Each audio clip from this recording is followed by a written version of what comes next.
ঢাকা চট্টগ্রাম মহাসড়কের বুড়িচং উপজেলার নিমসার এলাকায় নিষিদ্ধ ইজি বাইক আটককে কেন্দ্র করে হাইওয়ে পুলিশের গাড়ি হামলা এবং ভাঙচুরের ঘটনা ঘটেছে। এতে পুলিশ সদস্য সহ অন্তত 4 জন আহত হয়েছেন। মঙ্গলবার বেলা 11:30টার দিকে মহাসড়কের কলেজ গেট এলাকায় এই ঘটনা ঘটে। স্থানীয়রা জানায়, ব্যাটারি চালিত ইজি বাইক উল্টো পথে যাচ্ছিল। হাইওয়ে পুলিশ থামিয়ে চালককে আটক করে। এই ঘটনাকে কেন্দ্র করে চালক ও পুলিশের মধ্যে বাকবিতণ্ডা শুরু হয়। এক পর্যায়ে উপস্থিত লোকজন উত্তেজিত হয়ে হাইওয়ে পুলিশের গাড়িতে হামলা ও ভাঙচুর করে।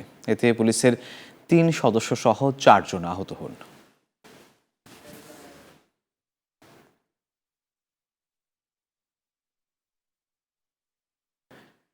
দর্শক, কুমিল্লায় ইজি বাইক আটককে কেন্দ্র করে হাইওয়ে পুলিশের গাড়িতে হামলা ও ভাঙচুরের ঘটনা ঘটেছে। আর এ নিয়ে আরও খবর জানাতে কুমিল্লা থেকে এই মুহূর্তে সরাসরি যুক্ত হচ্ছেন সহকর্মী HM মহিউদ্দিন। মহিউদ্দিন, এই ঘটনায় কি কোনো মামলা দায়ের হয়েছে কিনা এবং পুলিশ কি বলছে জানাবেন আমাদের।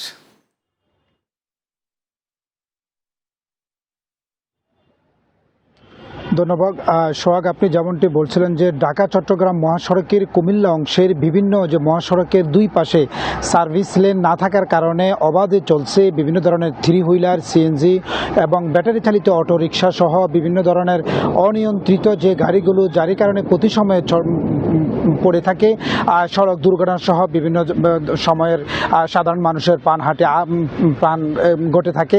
আজকেও কুমিল্লা এই নাজিরা বাজার থেকে নিমসার বাজার পর্যন্ত দীর্ঘ সময় যানজট লেগে থাকে। এই কুমিল্লা ময়নামতি হাইওয়ে পুলিশ যখন এই যানজটের যে নির্দিষ্ট কোথায় গিয়ে এই যানজটটি লেগেছে সেটির যখন তারা খোঁজ নিতে যায়, পরবর্তী দেখে যে ওইখানে নিমসার বাজার এলাকাতে উল্টো পথে, যেখানে ব্যাটারি চালিত অটোরিকশা এবং ভ্যান গাড়ি সহ তারা উল্টো পথে জ্যাম লেগে আছে।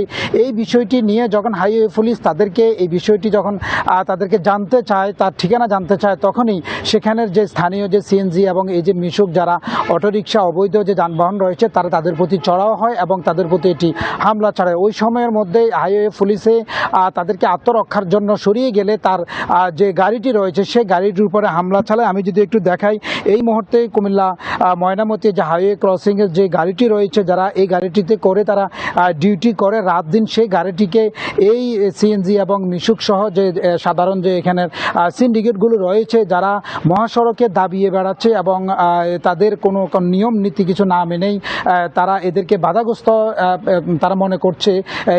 এই বাধাগ্রস্ত হয়ে থাকার কারণেই কিন্তু পুলিশ যখন তাদেরকে এগুলো নিষেধাজ্ঞা করে তখন তারা এই গাড়িটির উপরে ভাঙচুর করে এবং এই গাড়ির বিভিন্ন যন্ত্রাংশ সহ তারা ছিনিয়ে নেয়। পরবর্তী সময় এই গাড়িটি ভাঙচুরের পরে যারা যারা এটা লোকজন ছিল তারা এটার মধ্যে দাঁড়িয়ে উল্লাস করেন এবং তারা বিভিন্ন ধরনের অকথ্য ভাষা গালিগালাজও করেন।